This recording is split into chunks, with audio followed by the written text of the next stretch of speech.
Ave María Purísima. Saludos queridos hermanos, bienvenidos a Quid es Veritas, que es la verdad, su espacio de formación católica en su canal de la Diócesis La Guaira. Magnificat anima mea Domino. En los temas anteriores ya hemos hablado sobre el origen de la Iglesia y sus cualidades. Hoy vamos a hablar sobre la Iglesia en sus 3 primeros siglos. Según los Hechos de los Apóstoles, después de la muerte de San Esteban, todos los cristianos comienzan a sufrir esta gran persecución por parte de los judíos. Y eso ayuda a que comience a regarse, por así decirlo, por todo el Imperio Romano. Tenemos muy pocos datos o documentos de cómo fue la expansión de la Iglesia en Oriente.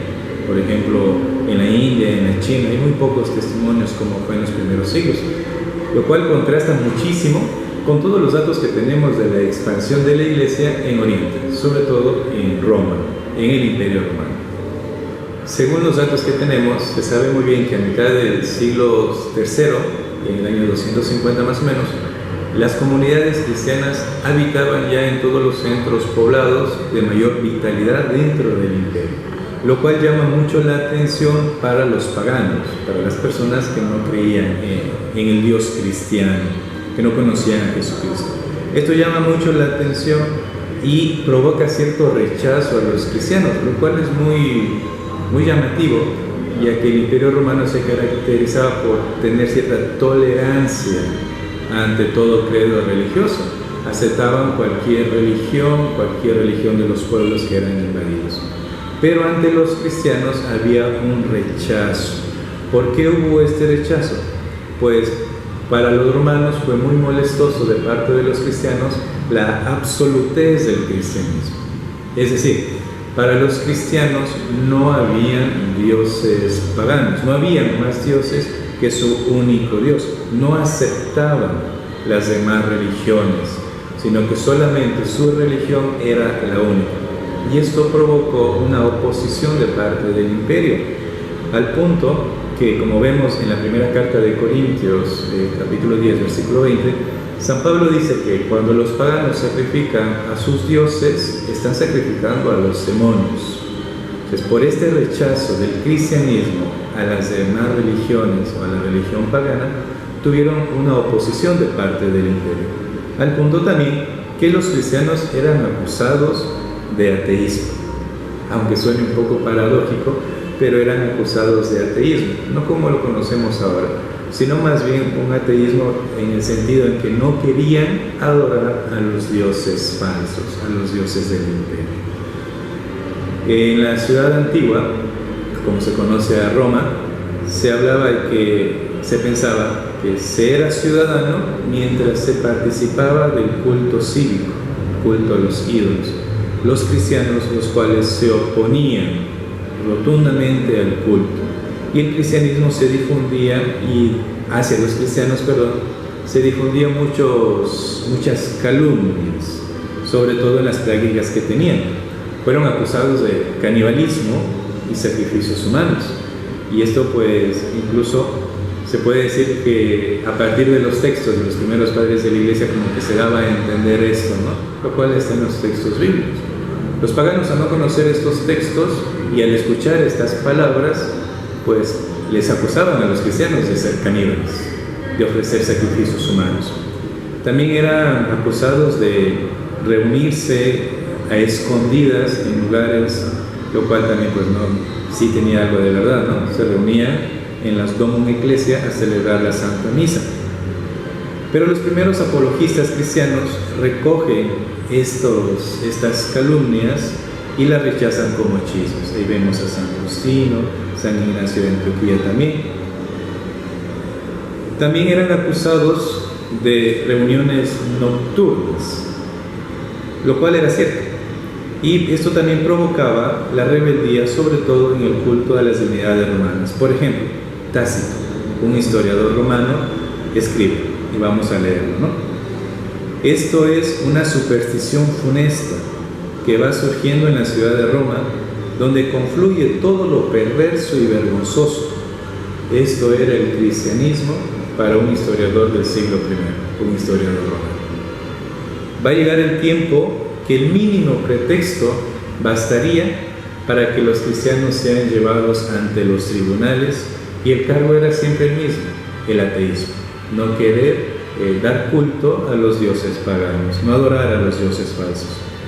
Y vemos, por ejemplo, un famoso caso en los Hechos de los Apóstoles, en el capítulo 19, donde San Pablo en Éfeso será acusado por ateísmo, por decir que no tienen que adorar a los dioses paganos, ¿no? La autoridad romana interviene en primera instancia para poner fin a los tumultos, pero luego va formando la idea de que el cristianismo vino a perturbar la paz y la unidad del imperio romano, y por eso ellos rechazaban, supuestamente los cristianos rechazaban la religión oficial del imperio, e iba en contra, por lo tanto, del fundamento de unidad del imperio, que era la fe. Por eso la autoridad romana comenzó a poner asuntos sobre el tema, ¿no? Para los romanos, el judaísmo y el cristianismo era lo mismo, no había mucha diferencia.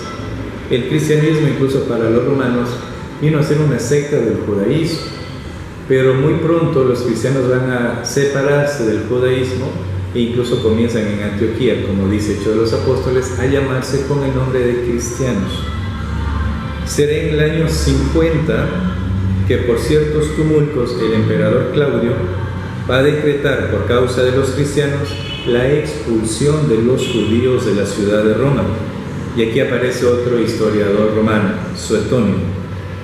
Suetonio dice: el emperador Claudio expulsó de Roma a los judíos que provocaban alborotos continuamente, a instigación de un tal Crestos, que es Cristo.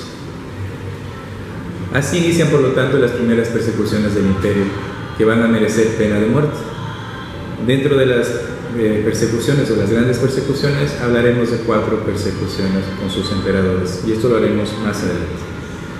Dentro de las acusaciones del ateísmo para los cristianos habían algunas otras más. Por ejemplo, dentro del cargo de ateísmo podemos ver que los cristianos eran acusados de exclusivistas o intolerantes, que no aceptaban a las religiones válidas del imperio, que promovían también la reyesía de Jesucristo, es decir, el culto a Jesucristo como rey, y buscaban por lo tanto instaurar su reino en la tierra.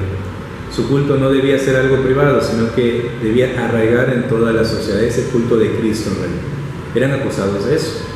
También eran acusados de proselitistas, es decir, no se quedaban encerrados en sus casas, sino que salían a hacer apostolado activo, lo cual para muchos hoy en día incluso llega a ser un pecado, ¿no? También se decían que eran ateos e impíos porque se negaban a adorar a los dioses romanos, que la religión que practicaban no era conocida por el imperio o reconocida por el imperio. También se les decía a los cristianos, o se les acusaba, de realizar sacrilegios para los romanos, porque destruían estatuas de los dioses falsos. También les acusaban de lesa majestad, el cual era no dar el pago oculto debido al emperador.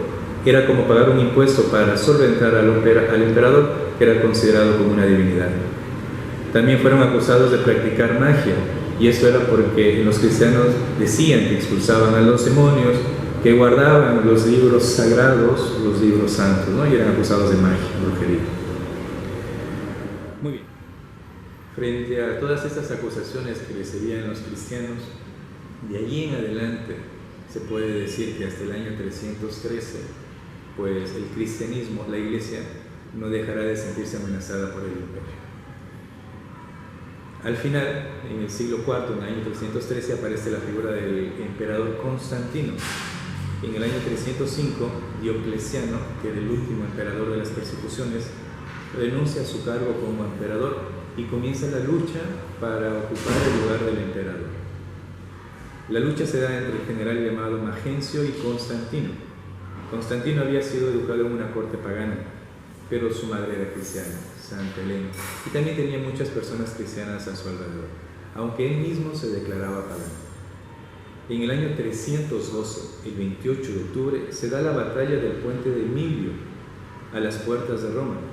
Esta batalla era desigual, ya que Constantino contaba solamente con 40.000 hombres, mientras Magencio contaba con más de 100.000 hombres en sus filas. Pero, por una inspiración, Constantino creía él que tenía que cambiar las insignias de sus estandartes de lucha para poder vencer.